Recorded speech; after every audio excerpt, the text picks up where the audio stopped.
Olá, tudo bem?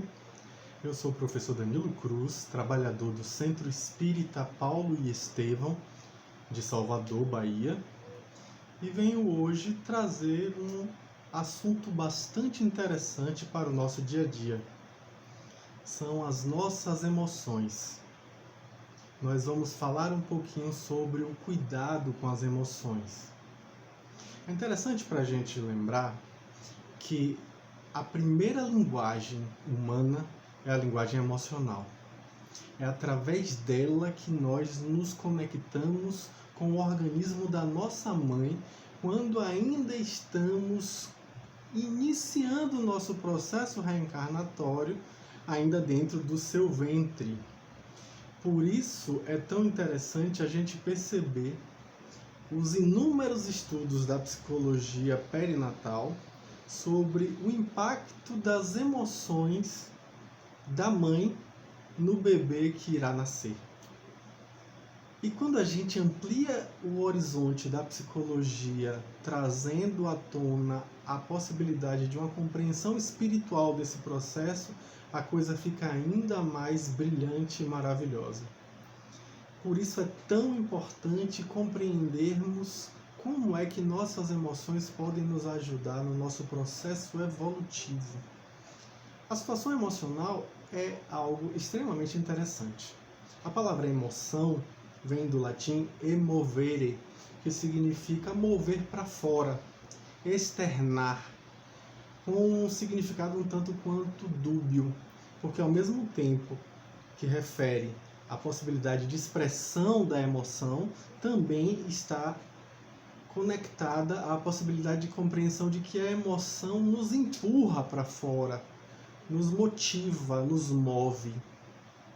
Quando a gente entende isso, a gente começa a se abrir para a possibilidade de compreender as emoções de uma maneira mais ampla e de uma maneira muito mais acolhedora. Porque volta e meia, eu como psicólogo que sou solicitado a falar um pouco sobre controle emocional. E se tem uma coisa que eu não sou muito afeito é essa ideia de controle. Eu repito muito para meus alunos que só se descontrola quem controla. Justamente pelo fato de que o controle gera uma perspectiva de opressão. E não seria isso exatamente o que a gente gostaria. Talvez um manejo, talvez até mesmo uma possibilidade de um domínio, mas não um controle no sentido de cercear, de impedir a manifestação, de reprimi-la. E a própria Joana de Ângeles, que versa sobre isso, sobre a necessidade de que nós revejamos a necessidade de repressão. Aliás, Emmanuel também traz essa perspectiva de que toda a repressão vai nos levar a uma reação contrária posterior. Então é exatamente essa perspectiva de que só se descontrola quem controla. Quando a gente pensa nas emoções, a gente precisa lembrar o quê? Que a emoção nos tira do aqui e agora. Numa situação emocional que a gente vivencia de forma muito intensa, até porque as emoções fazem parte da nossa vida dessa forma.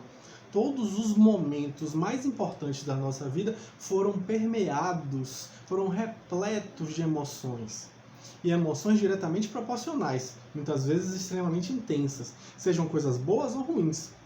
A gente vive muitas emoções, e é por isso que eu gosto da palavra vive emoções, como diz o rei Roberto Carlos. O importante é que emoções eu vivi, não é sentir. Eu não sinto emoção, eu vivo ela com o meu organismo. Como é que a gente consegue aferir uma emoção? Como é que a gente consegue inferir que alguém está emocionado a partir da reação corpórea, a reação do organismo? Pois é, a gente presta atenção, por exemplo, ao coração batendo mais forte, ao frio na barriga, ao tremor nas pernas, à sudorese, né, aquele suorzinho nas mãos, a saliva seca, dá uma tremedeirazinha na pálpebra, às vezes formiga têmpora, ou seja, existem inúmeras características orgânicas, porque o nosso sistema nervoso autonômico reage às circunstâncias do ambiente. E é isso que a gente chama de emoção. Portanto, para conhecer nossas emoções, nós precisamos estar muito atentos ao nosso corpo, porque é o corpo que vai dar essa dica. E é engraçado porque a gente falar disso numa perspectiva espiritual nos chama bastante atenção, porque geralmente a gente é convidado a negar o corpo em prol do espírito. Só que o corpo, como bem lembrou o Mestre Jesus, é o templo onde nós estamos encarnados, é o nosso templo sagrado. Então precisamos sim prestar bastante atenção, até porque são através das nossas emoções que nós teremos grandes oportunidades de perceber as nossas reatividades frente às circunstâncias de vida. É aí que a gente vai poder ter a possibilidade de saber se realmente nós resolvemos internamente ou não determinados afetos. E a palavra afeto vem de algo que nos afeta. Então, se afeta ainda, a gente vai perceber como olhando para o corpo. Então, é preciso ter esse olhar para dentro. E isso não invalida, obviamente, a perspectiva espiritual mais ampla. A gente vai encontrar isso na literatura espírita de forma bem vasta. No livro Céu e Inferno, por exemplo, tem uma descrição maravilhosa do espírito Eric Stanislavas, que traz a visão que eu acho que é interessante. Eric Stanislas. O que ele fala? Ele diz assim, que a nossa emoção é capaz de influenciar os desencarnados. Mais um motivo para a gente prestar atenção na nossa emoção, na nossa educação emocional. Outra visão que também é interessantíssima, curiosíssima, é que a gente vai pegar lá na questão de número 452 do Livro dos Espíritos, quando a gente vai ver que uma forte emoção é capaz de fazer surgir a segunda vista, que é essa visão espiritual que algumas pessoas têm com uma clareza incrível.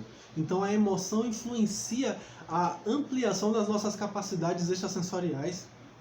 Outra perspectiva também interessante, a gente vai pegar lá na Revista Espírita, gente, de março de 69, que as emoções elas são diretamente proporcionais às qualidades do espírito. Ou seja, obviamente que nossas emoções vão estar sempre lado a lado com as nossas qualidades. Aí a gente vai ver também na Revista Espírita, dessa vez, de abril de 69, e esse quando eu falo 69, obviamente que é 1869, tá? Assim como o anterior era 1869. A gente vai ver o espírito Lamartine descrevendo o fato de que as nossas emoções são amplificadas depois da nossa desencarnação. No plano espiritual, as emoções se tornam mais intensas. Aí isso deixa a gente com uma pulguinha atrás da orelha, a gente se questiona, né? Então quer dizer que o organismo segura a emoção? Que a gente pensa que o organismo traz à tona, à baila, a gente chega a dizer a carne é fraca, mas não. A grande questão é que o organismo ele segura a expressão emocional, que é muito mais intensa sem o corpo. E a gente também vai ver na Revista Espírita de maio de 1859, uma fala que é interessante, que as emoções vividas no plano espiritual são diferentes das emoções quando a gente está encarnado. Então existem mais emoções, ou seja, a gente não perde por esperar para aprender ainda mais depois da desencarnação, né? Isso justifica, inclusive, vários relatos nas reuniões mediúnicas, em especial nas reuniões mediúnicas de desobsessão, dos espíritos descrevendo suas emoções, a raiva, a culpa, o medo, o dever, o amor. Quando eles falam com uma nota, com uma carga emocional muito intensa, e realmente a gente vai ver que isso tem um motivo, isso tem um porquê. Lá do outro lado a coisa ainda é mais intensa. Só que o curioso é que quando a gente vive uma emoção, a gente muitas vezes evita, a gente às vezes quer ter uma neutralidade. Não, eu virei espírita, então eu não posso viver emoções fortes, como se isso fosse possível. Não dá pra gente simplesmente escolher não se emocionar. A emoção nos toma, a gente vivencia essa emoção. Obviamente que a gente pode se sensibilizar ou se dessensibilizar para determinadas circunstâncias emocionais. Mas é interessante isso que eu tinha dito, de que a emoção nos tira do aqui e agora. E é por isso que vários psicólogos, a exemplo de Frederick Perls, Carl Rogers, estarem sempre falando que quando você está passando por uma emoção muito intensa, não tome nenhuma grande decisão na sua vida. porque muito provavelmente você se arrependa. E essa grande emoção pode ser uma coisa positiva ou negativa, tá? Se você está passando por uma grande emoção negativa, pode ser que suas escolhas sejam conotadas para uma visão pessimista. Se você está passando por uma situação muito intensa de apaixonamento, de êxtase, de glória, de aleluia, de alegria, às vezes você pode tomar uma decisão e meter os pés pelas mãos. Então é preciso deixar a poeira baixar, como dizem sempre os budistas, para a gente voltar para o aqui e agora, para perceber este momento. E nessa percepção aí a gente tomar uma decisão um pouco mais conscientes, porque infelizmente a gente ainda não sabe lidar com as emoções sem sair do aqui e agora, sem deixar que a nossa inconsciência aflore de forma tão autonômica, tão espontânea, tão reativa. Eu gosto de Joana de Ângeles quando ela fala de forma muito clara de que a gente precisa, em vez de reagir, aprender a agir. Quando alguém nos pisa o calo, em vez da gente pisar de volta e dizer, tome, miserável, não. A gente dizer, oh, me desculpe, sem querer, eu deixei o pé embaixo. E aí, nessa atitude de agir em vez de reagir, com certeza a gente pode levar o outro a reflexões interessantes e assim, quem sabe, melhorar a nossa convivência. Né? É a coisa que Jesus ensina o tempo inteiro. Aliás, Jesus é uma aula de emoções, né? Ele traz de forma brilhante diversas circunstâncias, né? Que se alguém lhe bater na face direita, oferecer-lhe a outra.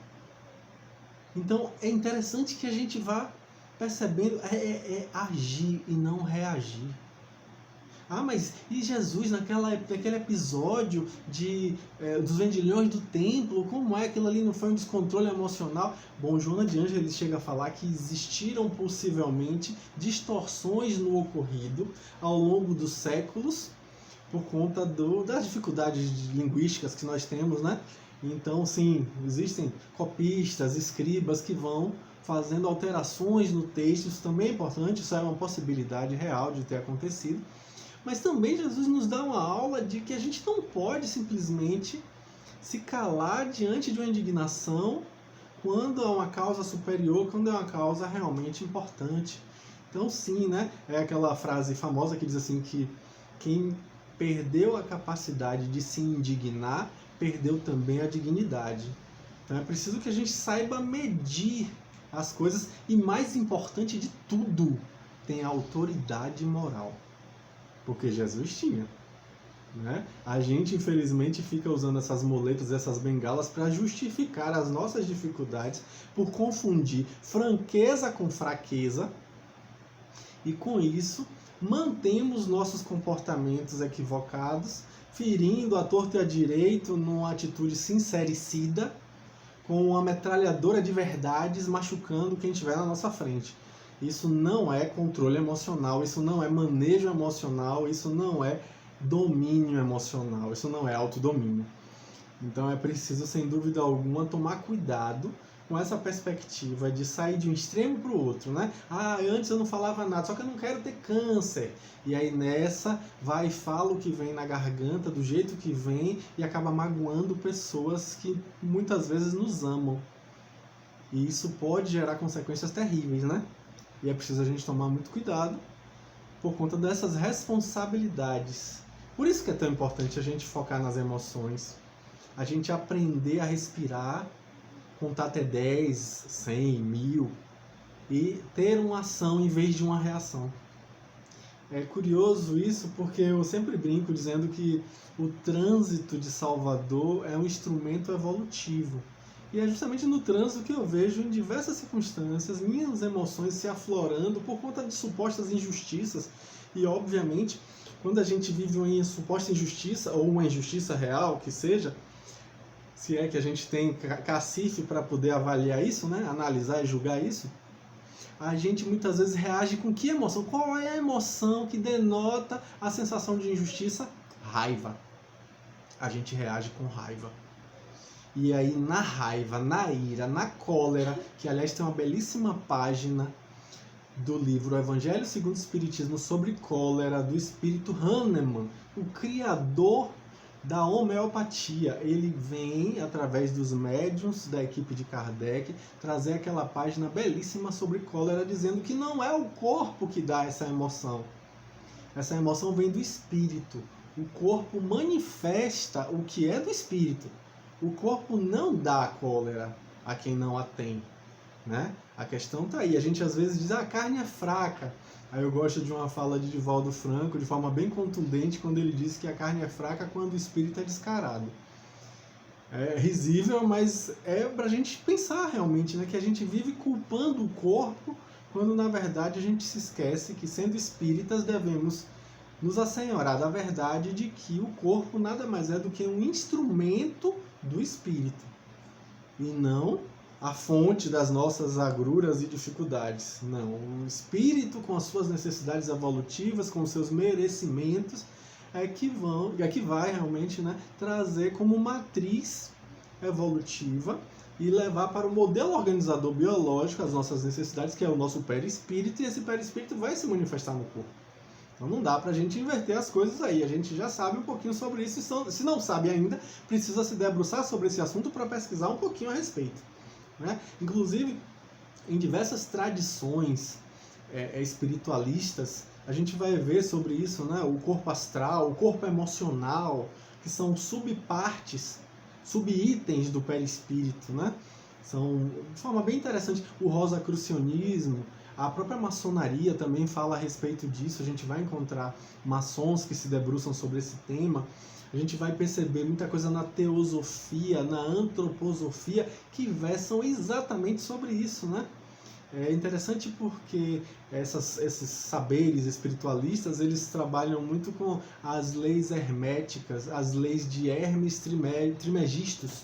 E a primeira lei de Hermes Trismegistus versa sobre o fato de que tudo é mente.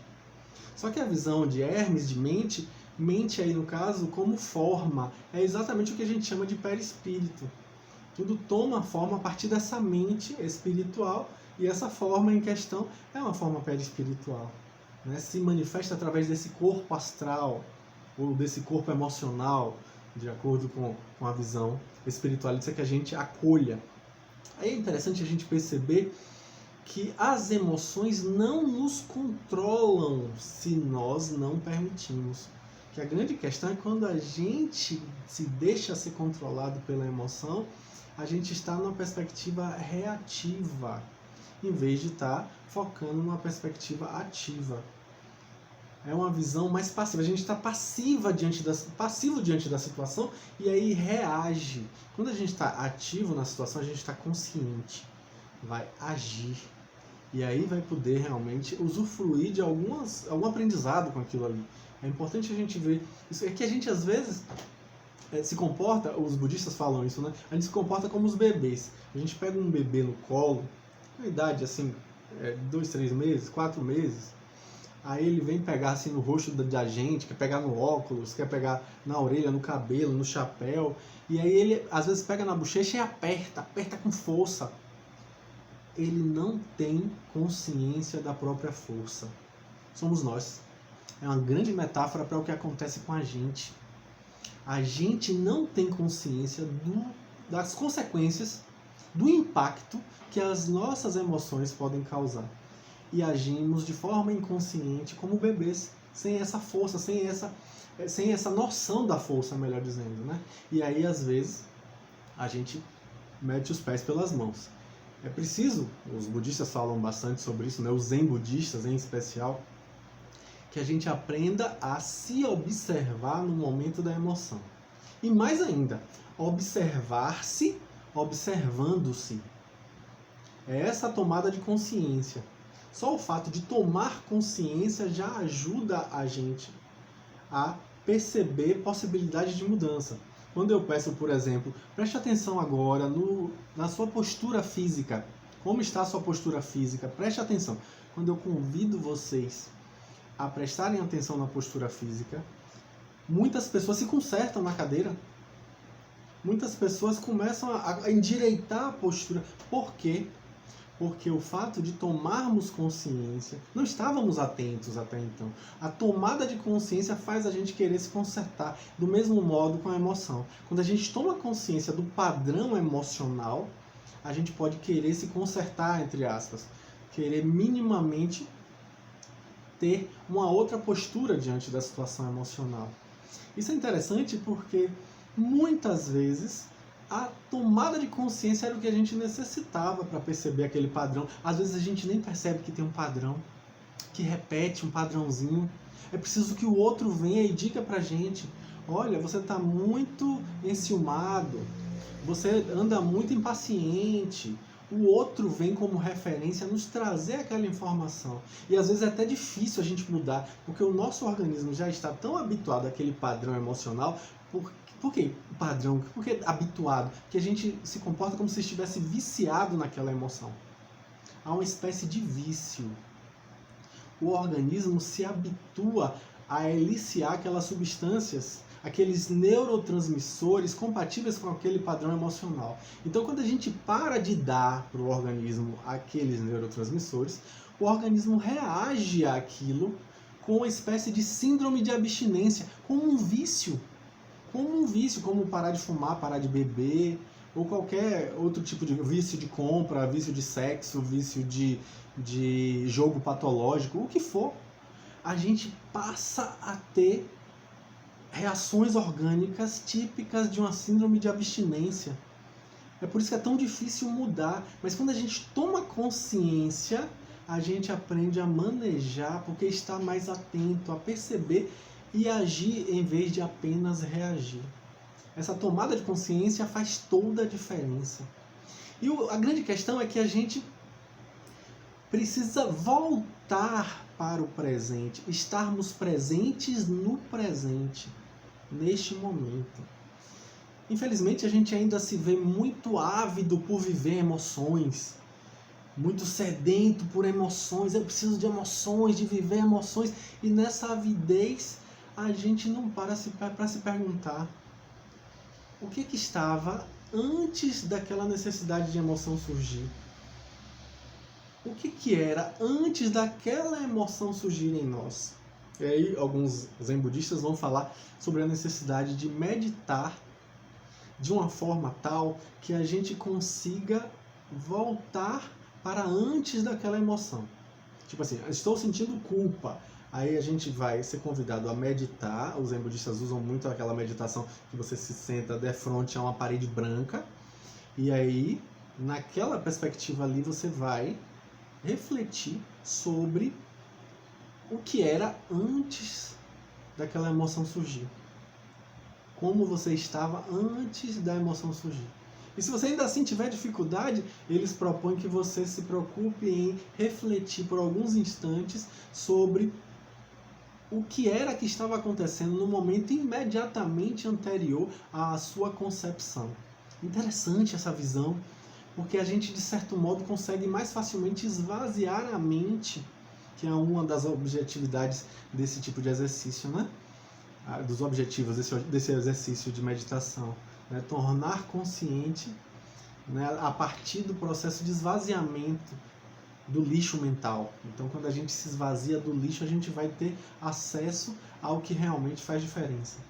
Aí, com isso, a gente vai ver que a gente vai prestar mais atenção às coisas, vai estar mais consciente, vai ter uma melhora na memória. Até porque os estudos psicológicos mostram que a memória é afetiva, a memória é emocional, a memória é afetada pelas nossas emoções. Percebam aí, quando a gente aprende com um professor que a gente gosta, como a gente fixa melhor aquela informação? Quando a gente não gosta, como é difícil a gente se fixar naquele conteúdo? Por quê? Porque a memória é afetiva. O aprendizado é influenciado pelo nosso afeto. Então, observar a memória, observar as emoções no momento de memorização e aprendizado, isso vai nos trazer contribuições fabulosas para a gente entender, por exemplo, por que é tão difícil gravar determinado assunto em detrimento de outro. Então, com esse olhar para as relações, a qualidade das relações e para os nossos afetos, a gente vai usufruir melhor das nossas capacidades mentais, das nossas perspectivas. E a gente vai se perguntar, né? Será que minhas memórias são reais? É interessante essa pergunta, porque a gente muitas vezes se esquece de determinadas coisas por um motivo bastante conveniente, né? É o inconsciente fazendo o que Freud chamou de recalque, que é apagar da memória lembranças ruins, lembranças desagradáveis. Sabe aquele assunto que estava na ponta da língua que você ia falar com seu amigo, mas era um assunto que te traz uma situação emocional negativa e na hora você esquece? Recalque.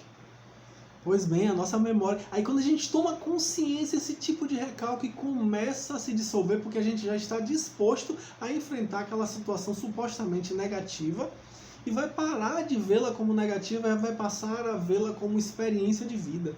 Porque toda emoção é válida. Não existe essa história de, eu só quero viver emoções positivas. Não. Aí eu me lembro do poeta, quando ele diz que a felicidade bestializa, só o sofrimento humaniza. Mário de Andrade que fala isso. E ele vai trazer isso mostrando de forma bem clara que a gente pode aprender tanto com a felicidade quanto com a infelicidade. Tanto com alegria quanto com o sofrimento. Então toda emoção é bem-vinda, toda emoção é uma vivência valiosa, que a gente pode aprender alguma coisa com ela.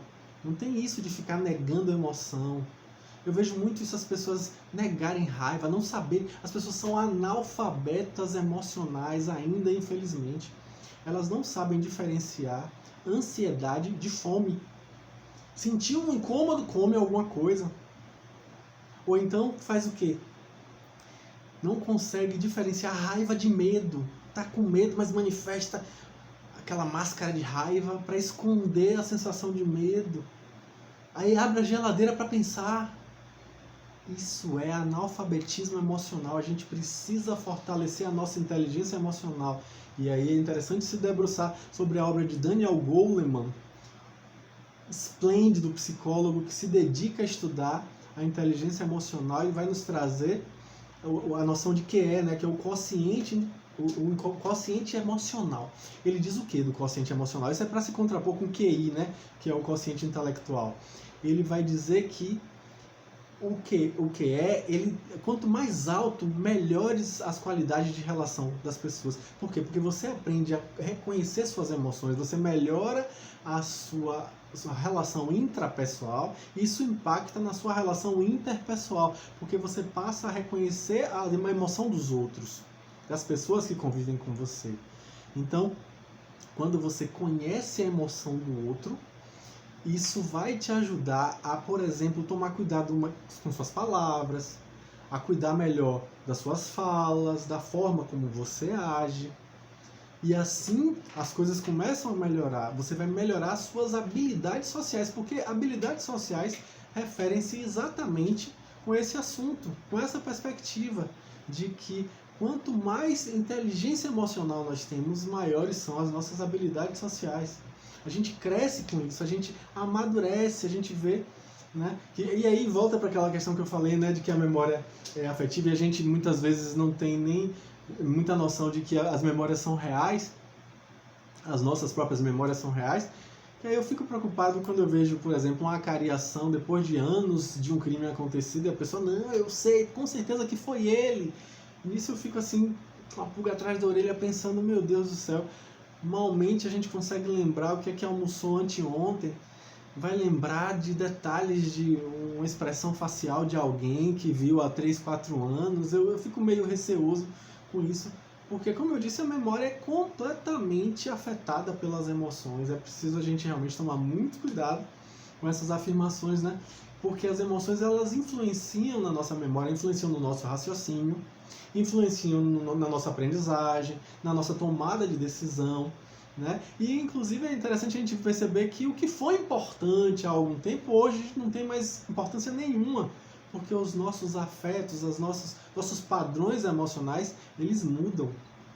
Então, muitas coisas a gente relativiza por conta de um processo de reflexão natural das questões emocionais. Muita gente contrapõe razão e emoção, só que eu acho que isso é um pouco utópico, fazer esse tipo de contraponto. Eu não diria que seria razão e emoção, eu diria que seria uma emoção aberta e uma emoção fechada, como por exemplo a indiferença, ou talvez até a serenidade, que não é exatamente tão fechada assim. Mas é interessante porque quando a gente diz que eu vou tomar uma decisão racional e não emocional, os estudos em psicologia organizacional demonstram que a grande maioria das nossas decisões são emocionais.